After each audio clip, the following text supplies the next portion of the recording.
Konsep dasar manajemen berbasis sekolah. Manajemen berasal dari bahasa Inggris yakni manajemen.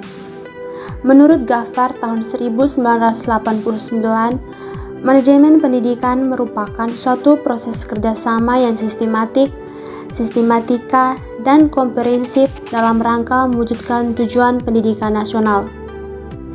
Manajemen berbasis sekolah muncul pertama kali di Amerika Serikat, di mana manajemen berbasis sekolah merupakan paradigma baru pendidikan yang memberikan otonomi luas kepada sekolah seperti melibatkan masyarakat dalam kerangka kebijakan pendidikan nasional. Adapun tujuan manajemen berbasis sekolah adalah untuk meningkatkan efisiensi, mutu, dan pemerataan pendidikan. Peningkatan efisiensi diperoleh melalui keleluasaan mengelola sumber daya yang tersedia, partisipasi masyarakat, dan penyederhanaan birokrasi. Adapun karakteristik manajemen berbasis sekolah dapat diketahui dari bagaimana sekolah mengoptimalkan kinerja organisasi sekolah, proses belajar mengajar, pengelolaan sumber daya manusia, dan pengelolaan sumber daya lain, serta administrasi. Materi selanjutnya ialah tentang ciri-ciri manajemen berbasis sekolah. Dalam organisasi sekolah, ciri-ciri manajemen berbasis sekolah adalah untuk menyusun rencana sekolah dan merumuskan kebijakan untuk sekolahnya sendiri. Sedangkan dalam proses belajar mengajar, ciri-ciri manajemen berbasis sekolah adalah untuk mengembangkan kurikulum yang cocok dan tanggap terhadap kebutuhan siswa dan masyarakat sekolah. Sedangkan dalam sumber daya manusia, ciri-ciri manajemen berbasis sekolah adalah untuk memilih staf yang memiliki wawasan manajemen berbasis sekolah. Sedangkan dalam sumber daya dan administrasi, ciri-ciri manajemen berbasis sekolah adalah untuk mengelola sekolah dan memelihara gedung dan sarana lainnya. Fungsi manajemen berbasis sekolah.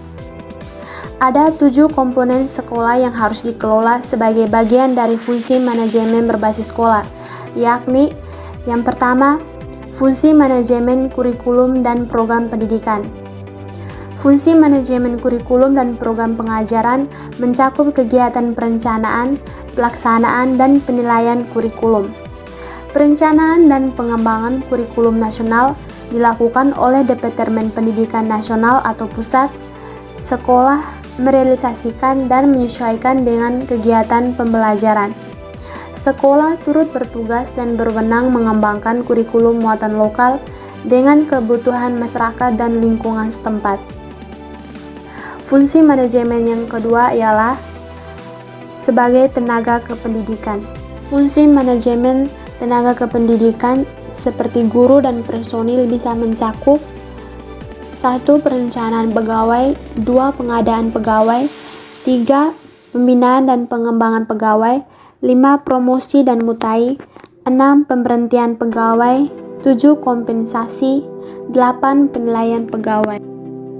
Kemudian materi selanjutnya ialah fungsi manajemen kesiswaan, di mana manajemen kesiswaan adalah penataan dan pengaturan terhadap kegiatan yang berkaitan dengan peserta didik, mulai masuk sampai dengan keluarnya peserta didik tersebut dari suatu sekolah. Manajemen kesiswaan bertujuan untuk mengatur berbagai kegiatan dalam bidang kesiswaan agar kegiatan pembelajaran di sekolah dapat berjalan lancar, tertib dan teratur, serta mencapai tujuan pendidikan. Selanjutnya, fungsi manajemen keuangan dan pembiayaan, di mana keuangan dan pembiayaan merupakan salah satu sumber daya yang secara langsung menunjang efektivitas dan efisiensi pengelolaan pendidikan. Keuangan dan pembiayaan bisa bersumber dari pemerintah seperti pemerintah pusat dan daerah yang bersifat umum dan khusus untuk diperuntukkan bagi kepentingan pendidikan. Selanjutnya, sumber keuangan dan pembiayaan juga bisa bersumber dari orang tua atau peserta didik. Kemudian, keuangan dan pembiayaan juga bisa bersumber dari masyarakat. Selanjutnya, fungsi manajemen sebagai sarana dan prasarana dalam pendidikan.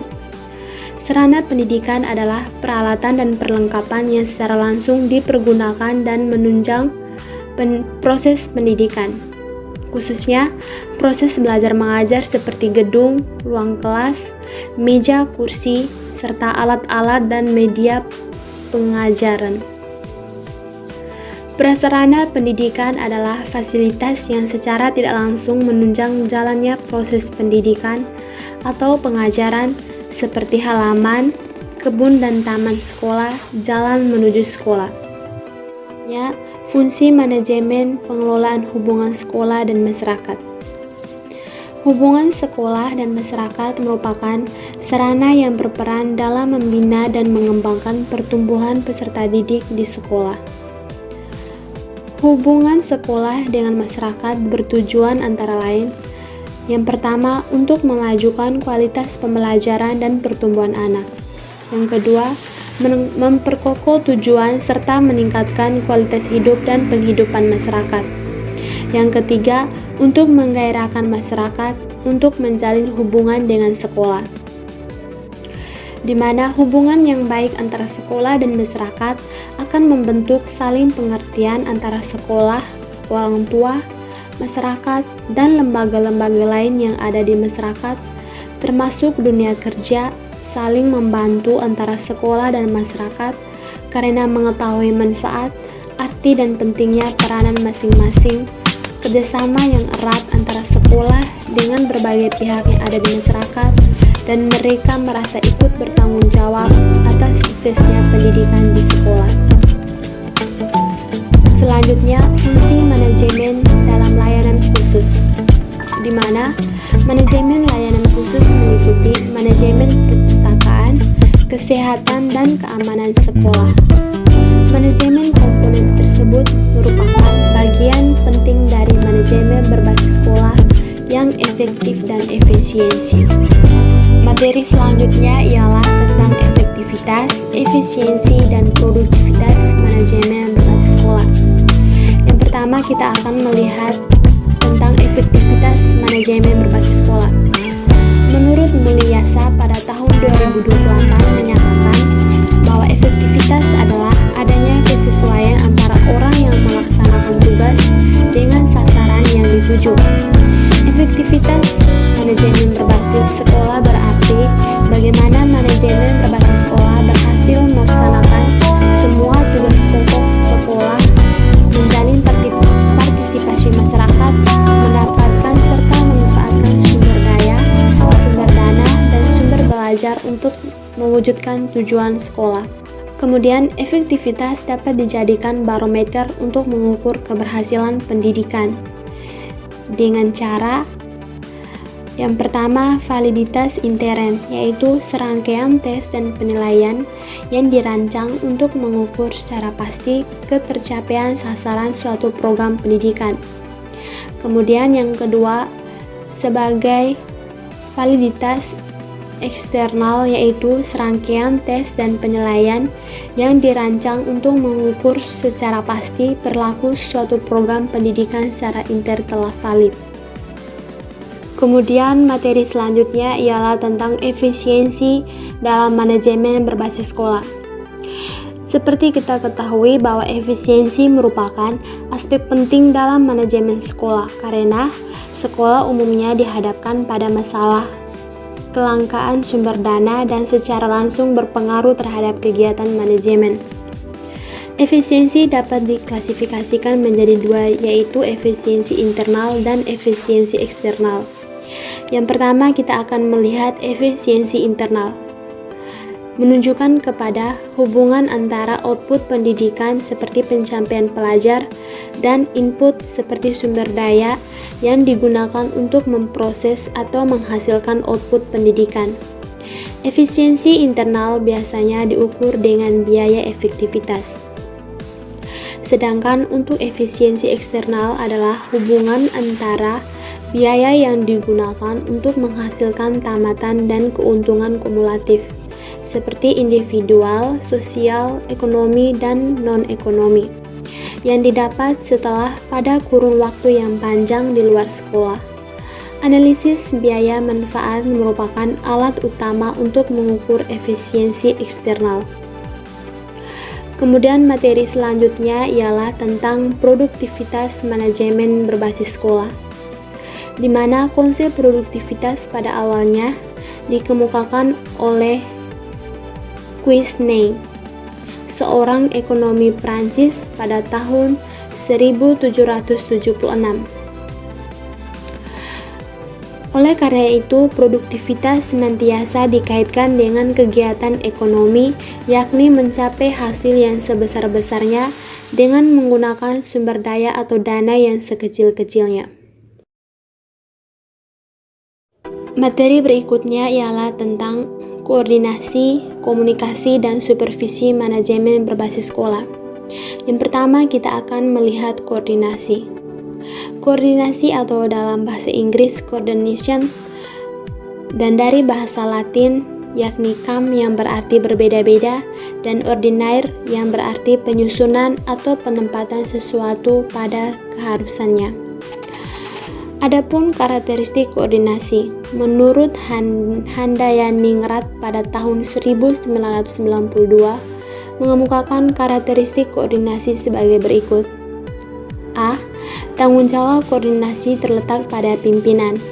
Oleh karena itu, koordinasi menjadi wewenang dan tanggung jawab pimpinan sehingga dapat dikatakan bahwa pimpinan bisa berhasil jika melakukan koordinasi. B. Koordinasi adalah kerjasama. Hal ini disebabkan kerjasama merupakan syarat mutlak terselenggaranya koordinasi. C. Koordinasi merupakan proses yang terus-menerus atau continue proses dan berkesinambungan dalam rangka mewujudkan tujuan lembaga. D. Pengaturan usaha kelompok secara teratur. Hal ini disebabkan koordinasi adalah konsep yang diterapkan di dalam kelompok, bukan usaha individu melainkan sejumlah individu yang bekerja sama di dalam kelompok untuk mencapai tujuan bersama. Materi selanjutnya ialah tentang prinsip-prinsip koordinasi, di mana prinsip-prinsip koordinasi adalah sebagai berikut. A. Koordinasi harus dimulai dari tahap perencanaan awal. B. Hal pertama yang harus diperhatikan dalam koordinasi adalah menciptakan iklim yang kondusif bagi kepentingan bersama. C. Koordinasi merupakan proses terus-menerus dan berkesinambungan. D. Koordinasi merupakan pertemuan-pertemuan bersama untuk mencapai tujuan. E. Perbedaan pendapat harus diakui sebagai pengayaan dan harus dikemukakan secara terbuka dan diselidiki dalam kaitannya dengan situasi secara keseluruhan. Adapun manfaat koordinasi. Manfaat koordinasi dalam manajemen dapat didefinisikan sebagai berikut. A. Menghilangkan dan menghindarkan perasaan terpisah satu sama lain antara atasan dan bawahan. B. Menghindari perasaan atau pendapat bahwa dirinya atau jabatannya merupakan yang paling penting. C. Mengurangi dan menghindarkan kemungkinan timbulnya pertentangan antara penjabat dan pelaksana. D. Menghindari timbulnya ributan fasilitas. E. Menghindari terjadinya peristiwa menunggu yang memakan waktu lama. F. Menghindari kemungkinan terjadi kesamaan pekerjaan sesuatu kegiatan. G. Menghindari kemungkinan terjadinya kekosongan pekerjaan sesuatu program atau kekosongan pekerjaan tugas oleh para manajer. H. Menumbuhkan kesadaran tugas oleh para manajer untuk saling memberi kebantuan satu sama lain, terutama bagi mereka yang berada dalam wilayah yang sama. I. Menumbuhkan kesadaran para manajer untuk saling memberitahu masalah yang dihadapi bersama dan bekerja sama dalam memecahkannya. J. Memberikan jaminan tentang kesatuan langkah di antara para atasan atau bawahan. Selanjutnya, cara melakukan koordinasi. Hal tersebut sejalan dengan pendapat Surtato pada tahun 1983 yang mengemukakan cara-cara koordinasi sebagai berikut. A. Mengadakan pertemuan-pertemuan informal di antara para penjabat. B. Mengadakan pertemuan formal antara para penjabat atau rapat. C. Mengadakan atau membuat surat edaran berantai kepada para penjabat yang diperlukan. D. Membuat penyebaran kartu kepada para penjabat yang diperlukan. E. Mengangkat koordinator. Selanjutnya, adapun syarat-syarat koordinasi. Syarat-syarat terjadinya koordinasi adalah sebagai berikut. A. Sense of cooperation, perasaan untuk saling bekerja sama dilihat berbagian. B. Rivalry, dalam perusahaan besar sering diadakan persaingan antara bagian agar saling berlomba untuk kemajuan. Selanjutnya, adapun sifat-sifat koordinasi. Sifat-sifat koordinasi adalah sebagai berikut. A. Koordinasi adalah dinamis, bukan statis. B. Koordinasi menekankan pandangan menyeluruh oleh seorang manajer dalam kerangka mencapai sasaran. C. Koordinasi hanya meninjau satu pekerjaan secara keseluruhan. Komunikasi adalah proses menyalurkan informasi, ide, penjelasan, perasaan, pertanyaan dari orang ke orang atau dari kelompok ke kelompok. Komunikasi adalah proses interaksi antara orang-orang atau kelompok-kelompok yang ditujukan untuk mempengaruhi sikap dan perilaku orang-orang dan kelompok-kelompok dalam suatu organisasi, di mana komunikasi memegang peranan penting dalam menunjang kelancaran aktivitas. Tanpa komunikasi, maka maksud bersama tidak dapat dipahami dan diterima oleh semua anggota organisasi. Selain itu, tanpa komunikasi, maka terjadi koordinasi yang menyebabkan tercapainya tujuan organisasi. Materi selanjutnya ialah tentang supervisi, di mana supervisi secara etimologi berasal dari kata super dan visi yang mengandung arti melihat dan meninjau dari atas dan menilai yang dilakukan oleh pihak terhadap aktivitas, kreativitas, dan kinerja bawahan. Menurut Goldcarter dalam Saharitian pada tahun 2000 menyatakan bahwa supervisi merupakan suatu usaha dari petugas-petugas sekolah dalam memimpin guru-guru dan petugas-petugas lainnya dalam memperbaiki pengajaran, termasuk menstimulasi, menyeleksi pertumbuhan jabatan dan perkembangan guru-guru, serta merevisi tujuan-tujuan pendidikan, bahan pengajar dan metode, serta evaluasi pengajaran. Selanjutnya ialah tentang tujuan supervisi pendidikan. Menurut Peter F. Olivia dalam Saharitian pada tahun 2000, bahwa sasaran supervisi pendidikan ialah untuk mengembangkan kurikulum yang sedang dilaksanakan di sekolah, kemudian untuk meningkatkan proses belajar mengajar di sekolah, dan untuk meningkatkan seluruh staf di sekolah. Adapun fungsi supervisi pendidikan, menurut Swearingen dalam Saharitian pada tahun 2000 menganalisis secara lebih luas dengan mengemukakan fungsi supervisi sebagai berikut. A. Mengkoordinasi semua usaha sekolah. B. Memperlengkapi kepemimpinan sekolah. C. Memperluas pengalaman guru-guru. D. Menstimulasi usaha-usaha yang kreatif. E. Memberikan fasilitas dan penilaian yang terus-menerus. Selanjutnya, contoh kasus masalah pelaksanaan pendidikan, di mana saya menemukan sebuah kasus di Kabupaten Ende, Kecamatan Nanggependa di Sekolah PAUD Melati. Untuk PAUD Melati, dalam pelaksanaan manajemen pendidikan mengalami beberapa masalah, seperti guru-guru kurang efisiensi dalam menjalankan tugas. Selain itu, untuk kepala sekolahnya juga kurang melakukan koordinasi dengan guru-guru dan pegawainya. Dengan demikian, hal inilah yang menyebabkan masalah dalam pelaksanaan pendidikan. Oleh karena itu, agar dalam pelaksanaan pendidikan agar dapat mencapai tujuan, maka perlunya koordinasi yang baik dari kepala sekolah terhadap guru-guru. Selain itu, untuk guru-guru perlu memiliki sikap efektif dan efisiensi dalam menjalankan tugas agar dalam pelaksanaan pendidikan dapat mencapai tujuan yang telah ditentukan.